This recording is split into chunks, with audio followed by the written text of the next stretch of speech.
à remettre Une les choses. question de court terme. Ouais. Je sais qu'elle va peut-être vous agacer, mais elle se pose. On manque de soignants cruellement. Est-ce qu'on réintègre les soignants non vaccinés ? Ah oui, je crois qu'il faut.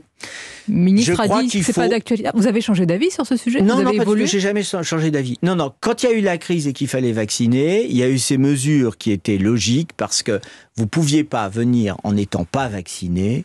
Et on savait, notamment dans les EHPAD, qu'une partie des malades et des personnes âgées qui sont décédées, c'est malgré eux, les personnels qui ont apporté le virus. Bon. Donc il fallait faire quelque chose. Bon, à l'époque, Jean Castex, à mon avis, a eu raison. Fallait taper du poing sur la table et on a un carnet de vaccination.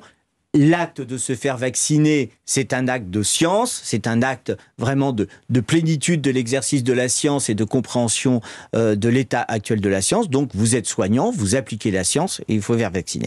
Il y en avait qui étaient retors, qu'on dit non, on ne veut pas se faire vacciner, donc ils ont été exclus. Là, l'épidémie a évolué. La priorité, c'est de réouvrir des lits parce que, comme je vous disais, il y a tous les autres malades. Il n'y a pas que le Covid dans le système de santé. Il y a tous les autres malades. Alors, il faut les réintégrer parce qu'en effet, ça fera quelques milliers de personnes. Et ben, ça fera autant de lits qu'on ouvrira. Et je vais vous dire, il y a un côté grandeur. Vous voyez, il y a un côté grandeur par rapport à dire, bon, bah, écoutez, finalement, ok, table rase. Mais par contre, que le ministre mettre la vaccination obligatoire dans le recrutement pour les soignants. Et il faut vraiment instaurer cela. Merci Patrick Poulou.